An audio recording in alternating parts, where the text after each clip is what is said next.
मंदिर मालिनी सहर हेउची सोनपुर जहाँकि ओडिशार सुवर्णपुर जिल्लार मुख्य सहर। ई सहर आउ गोटे नाम हेउची द्वितीय वाराणसी। ई सहर इतिहास के देखमा बोले आगरू ई सहर पश्चिम लंका बोली कहा जाउथला। तंत्र मंत्र जंत्र पीठ जेने कि अष्टशंभु अष्टम विष्णु अष्टम चंडी सांगे अन्य देवादेवी माने पूजा पाउछन। 1993 मसीहा एप्रिल मास 1 तारिख रे सोनपुर सुवर्णपुर नामित होकर गोटे स्वतंत्र जिला भाव मान्यता पाइला। तार आगु बलांगीर जिले में मिसिकरी थिला। आज वीडियो रे सोनपुर मुख्य केतरा तीर्थ स्थान बाबद रे जानमा। तार आगु आपण मान की गोटे छुटिया अनुरोध, ई चैनल नुआ करी जदि वीडियो देखुछन बोले चैनल के सब्सक्राइब कर दउन, बेल आइकन के दबे दउन, जहाँ द्वारा आमर वीडियो रो नोटिफिकेशन पहला आपण पाक के पहुंची पारबा। पहला हेउची सुवर्णपुर जिल्लार इष्ट देवता मंदिर हेउची सुवर्ण मेरु मंदिर। ई मंदिरटा सोनपुर सहर रो तेल नदी रो साइड रे अछि। सुवर्ण मेरु हेउछन सोनपुर रो अष्टशंभु मानकर भितरु श्रेष्ठ शंभु। 9-10 शताब्दी रे सोम वंशर राजा माने ई मंदिर के बनैथिले। परे ई मंदिरटा तेल नदी रे बुड़ी जाइथिला। एबे जेन मंदिर अछि 17 ख्रीष्टाब्द रे संबलपुर रो चौहान राजा बनैथिले। ई मंदिर मुख्य पर्व पर्वाणी होचे शिवरात्रि, शिव चतुर्दशी, शीतल षष्ठी। सोनपुर इतिहास हिसाब रे ई मंदिर बनाला बेले 3 पहरा सुना वर्षा हिथिला। सुवर्णपुर इतिहास रो आउ ना सांगे सुवर्णमेरुंक बहुत संपर्क अछि। प्रभु सुवर्णमेरुंक ना अनुसारे सुवर्णपुर रो नामकरण करा जाइछि। ई विषय रे गुटे बहुत बढ़िया किंवदंती अछि।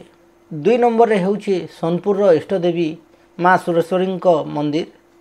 तेल नदी खणी रे पूजा पाउछन मां सुरेश्वरी। से होचन सुवर्णपुर प्राचीन सप्त देवी। किंवदंती हिसाब रे मां रेणुका देवींकर निर्देश अनुसार परशुराम मां सुरेश्वरी को ई जगह रे स्थापन करथिले आउ यज्ञ करथिले। से तैयारी करथिबा यज्ञ कुंड एबे मध्य सेमेलगछ तले अछि, जहाँकि कि खोलगढ़ बोली कहा जायसी। से ने परशुराम क्षत्रिय मानकर कंचा रक्त के मां के आहुति देउथिले बोली कहा जायसी। ई मंदिर सोनपुर सहर उत्तर दक्षिण कोणे अच्छे। मंदिर मुख्य द्वार पूर्व मुख होते भी देवी उत्तर मुखी होकर पूजा पाउछन। स्थानीय लोके माँ के सुरसुरी माँ बोली डाकसन। ई मंदिरटा 1725-1750 मसीह चौहान वंशर राजा माने तैयारी करथिले। आउ वीरमित्र सिंह द्वारा 1902-1937 मसीहा भितरे संपूर्ण भाव तैयारी करा जाइछे। से होचन संकट नाशिनी आउ सबु भक्त मानकर सहारा हेसन आउ समस्तंकर मनस्कामना पूर्ण करसन। मांकर मुख्य पर्व हेउचे महाबली यात्रा। दीर्घ 16 दिन धरिकी ई यात्रा मना हेसी। आउ से इथाने अष्टचंडी रूपे पूजा पाउछन। मां अष्टचंडींक ना माने हेउचे सुरसुरी, खंबेश्वरी, दशमती, भगवती, रामचंडी, समलेश्वरी, नारायणी, बुढ़ी समलेई। ई मंदिरटा मंत्र साधन लगी विशेष ख्याति अर्जन करिछे। 3 नंबर रे हेउचे सर्वपुरातन मंदिर रामेश्वर मंदिर। सोनपुर रे तेल नदी, महानदी और कस्तूरी नदीर संगम स्थल रे ई शैव मंदिरटा अच्छे। ई मंदिर के संबलपुर चौहान वंशर राजा माने 17 शताब्दी रे बनाइथिले। ई मंदिर मुख्य आकर्षण हेउचे तार प्राकृतिक सौंदर्य।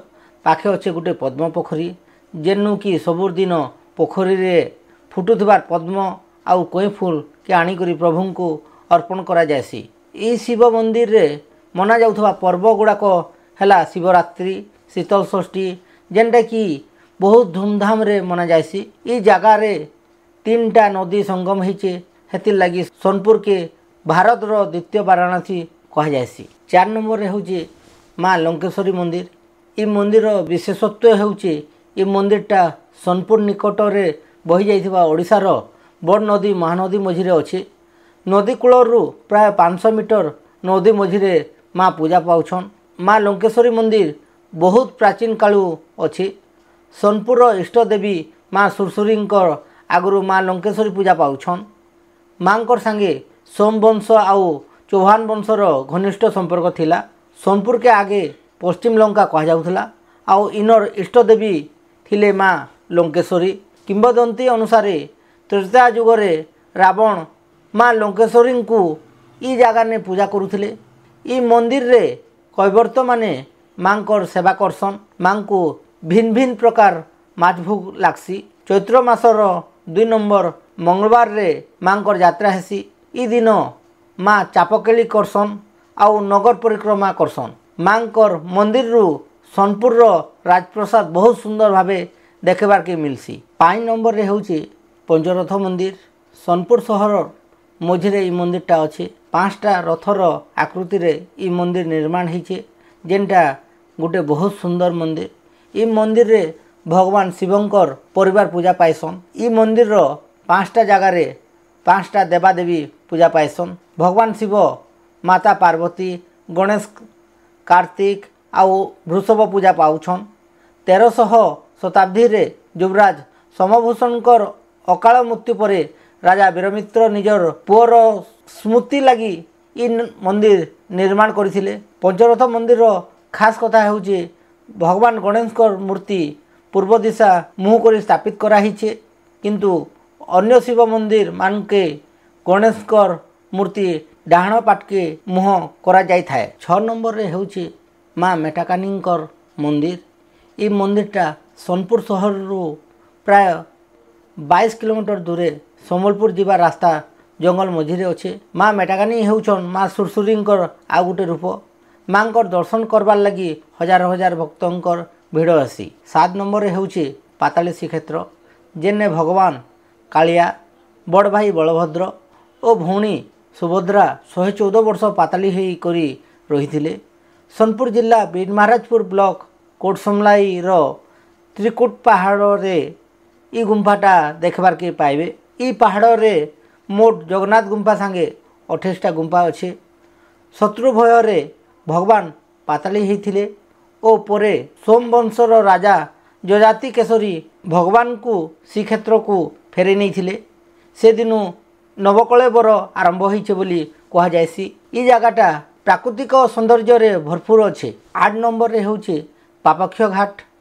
सोनपुर जिल्लार बिनका पाखे ई जगहटा अच्छे। 12 शताब्दी रे तृतीय अनंग भीमदेव के गुटे व्याधि होइथिला। से ई पापक्ष घाटे बुड़ पकईथिले आउ सेने थिबार बरगछ मूले गली करी निजर पापक्ष करथिले। से दिनु लोकमानकर विश्वास अच्छे जे बरगछर मूले गली करी महानदी ने बुड़ देले निजर जहा पाप थिबा क्षय होई जिबा। सूर्यपराग आउ चंद्रग्रहण समयाने ई जगह ने बहुत भिड़ हेसी। सूर्यपराग आउ चंद्रग्रहण सरला परे महानदी ने बुड़ देबार लगी हजार हजार लोक मांकर भिड़ लागसी। 9 नंबर रे हेउची माँ चंडलीपाठ को पीठ पूजा डुंगरी। ई पीठटा सुवर्णपुर जिला डुंगरीपाली ब्लॉक रो पूजा डुंगरी रे अच्छे। माँ चंडलीपाठ कहीं केते दिनु पूजा पाई आसुछन। ई डुंगरी रे बहुत सुड़ंग अच्छे। इनके आसुथबा भक्त माने डुंगरी रो तले थिबा सुड़ंग रे पसी करी ऊपर फाले थिबा सुड़ंग रे बाहरसन। ई सुड़ंग लगी ई जगह ने बहुत लोक मांकर भिड़ जमसी। ई जगह ने माँ चंडलीपाठ को बहुत पर्वपर्वाणी मना जायसी। से पर्व भितरु चंडलीपाठ को डोंगर यात्रा मुख्य यात्रा आउ ई यात्राटा बहुत धूमधाम से मना जायसी। लोक कथा हिसाब रे स्वाधीनता संग्रामी वीर सुरेंद्र साय ई डुंगरी रो सुड़ंग रे लुकी थिले। 10 नंबर रे होउची खोलियापाली रो संत कवि भीम भोई समाधिपीठ। महान कवि तथा महिमा धर्मर प्रचारक समाधिपीठ सोनपुर 25 किलोमीटर दूरे खोलियापाली गाँ ने अच्छे। ई पीठ के शून्य मंदिर बोली कहा जायसी। 1877 मसीह रे संत कवि भीम भोई माँ अन्नपूर्णा आउ शिष्य माने ई आश्रम निर्माण करथिले। इन संत कवि भीम भोईंकर स्मृति रे गुटे संग्रहालय अच्छे, जेने कि आमे माने संत कवि भीम भोईंकर पोथी लेखनी ग्रंथावली देखबार के पाइबे। इने महिमा धर्म के विश्वास करुथबा हजार हजार भक्तंकर प्रत्येक वर्ष आयसन। ई पीठन ने प्रत्येक वर्ष माघ मासे यात्रा हेसी आ मंदिर के भक्त मानकर लगी खुला हेसी। आशा करुचे आज ये वीडियोटा आपण मानकु भल लागिथिबा। जदि भल लागला लाइक करबे, शेयर करबे आ कमेंट करबे। धन्यवाद।